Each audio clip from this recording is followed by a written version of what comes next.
Hey everybody, it's Jason Blaha here, and today, while I relax, getting my places in, and put on my +5 hat of weaponsmithing, I'm going to ask a very serious question. It can be considered comical in some ways too, because it is kind of funny, but it's a serious question also. If you train so hard or kill it so hard in the gym with such excessive amounts of training that you are always tired and sore and unable to function and do a lot of things in your day-to-day life that other people who don't even work out are able to do without problems, are you really fit? Are you actually in shape? Or are you actually in a lot of ways worse off than the guy who sits around on the couch eating donuts? I want you to think about that one for a minute. Really think about it, because what is fitness? Fitness is, part of it is aesthetic. There's an aesthetic component to fitness for many people, and only because having muscle mass, having above average muscle mass, and having a fairly low body fat percentage is actually a mark of fitness. Because you're efficient in a lot of ways, meaning you're going to have a really good strength to weight ratio. You're going to be able to run faster. You're going to be stronger. But the main thing is, because you're going to be lighter with less body fat and things, obviously you're going to have a disproportionate amount of endurance and strength and power compared to other people even close to your body weight. So yeah, there is a body composition component to fitness, absolutely, in that regard. But fitness is also about having energy, being athletic, flexible, and basically being able to function physically at a high level in multiple endeavors. Again, endurance, stamina, work capacity, strength, power, all of these things. And what people need to realize when they think about fitness, even, they think about, oftentimes, at least in our community, the aesthetic component and the attractiveness component of it. But where does that come from? That comes from the fact that someone who looks aesthetic, oftentimes, like you guys are thinking of, good amount of muscle mass, and is fairly lean, it's because they're more functional than other people. They're probably stronger than other people. They're probably faster than other people. And that signals, at least evolutionary-wise and genetically, that they're a fit partner to mate with, because they're a physically superior specimen, stronger, faster, whatever. They're a better protector, better provider, more likely to produce better children. So that's where the attractiveness component comes from. But the reality is, a lot of guys, because they don't really understand training, they're obsessed with training too hard, to the point where they're not even gaining benefits from it anymore. And that's a tough thing to swallow, and a lot of guys don't want to admit that. Most of you guys out there, or a lot of guys out there, really spend more time in the gym training, and oftentimes with inefficient programs, that you aren't even gaining anything out of it at a certain point. You're just doing it for either ego or exercise addiction.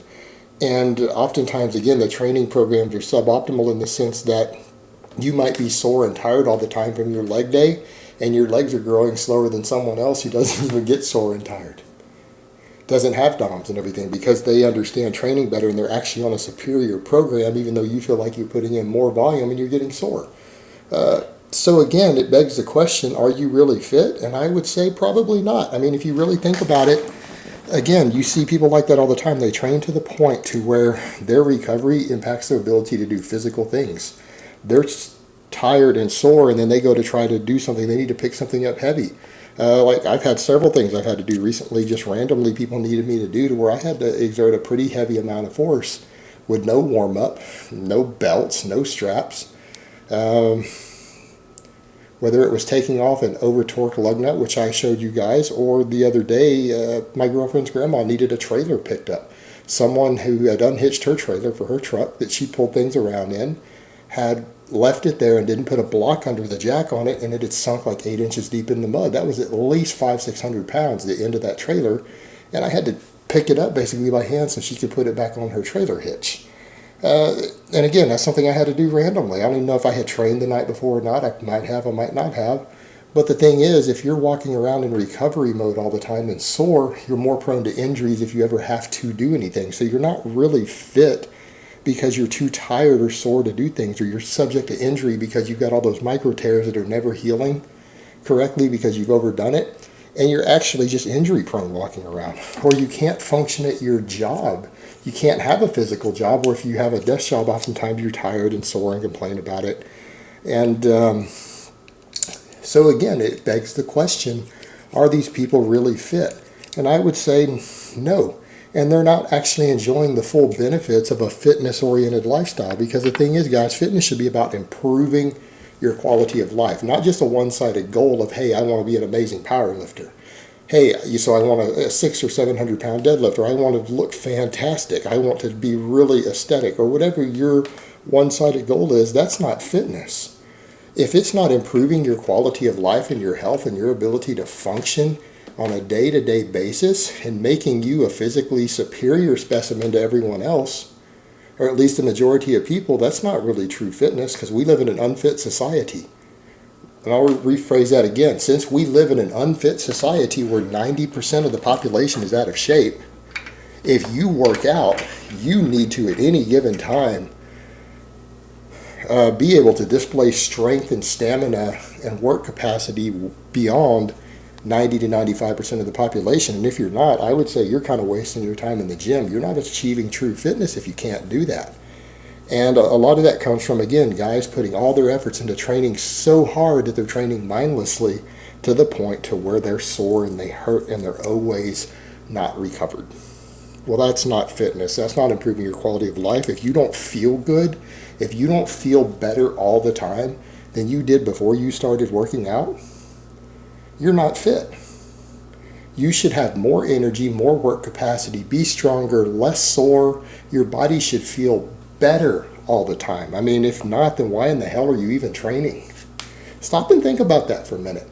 If you don't feel better the vast majority of the time physically than you did before the day you picked up a weight, what in the fuck are you even doing in the gym? I would quit. What's the point? It's stupid. If that's all you're getting out of it, if it's making you tired and sore and you're not better off on a day-to-day basis than you were before you quit, then either what you're doing is fucking stupid or lifting in general is fucking stupid.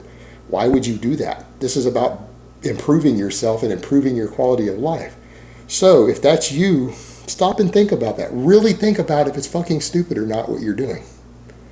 If it's not actually helping you improve your physical day-to-day life and the way that you feel physically, why are you doing it? Unless you're getting money or a trophy out of it because you're competing in something at a high level, what are you getting out of it? Why are you killing it in the gym? Time to rethink your training philosophy, because the thing is, you should feel better from lifting weights. You should be more energetic. You should be healthier, and you should live longer and have less diseases as a result of lifting your weights. And if you do not, you are doing it very, very wrong, my friend. You are not getting the actual benefits out of it. You're not fit. You're not healthy. And I see a lot of guys who are like that, unfortunately. I've seen many over the years, and you've got to wonder, why are you killing it so hard in the gym to not get the full benefits? Rethink your training approach. Change the way you're doing things. You shouldn't be sore. Your joints shouldn't be sore. You shouldn't hurt. You shouldn't have DOM. You shouldn't have trouble walking up a flight of stairs at work. If you're fit and in shape, you should be more than willing to take the stairs every single day to work instead of the elevator just to do it because you have the energy and you feel good. That's somebody who's in shape. That's somebody who's fit. And there's guys at your jobs oftentimes who take those stairs every day who are just cardio dudes who don't have any problem with it. They're in better shape than you are. They're fitter than you are. That's a sad state of affairs when you think about how much weightlifting really has to offer to us. It is, in some ways, it is almost like the fountain of youth.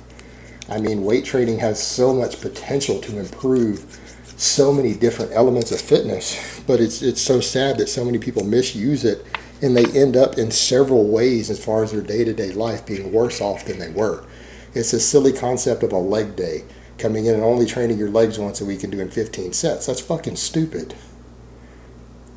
It doesn't help you grow even a single ounce more muscle than doing less volume spread out through the week and doing less total volume with 2 or 3 different days a week. You'll actually be less sore doing that and possibly gain more muscle and more strength in your legs. But you won't feel tired walking upstairs. You'll be able to take the stairs every day at work, just like the cardio guy.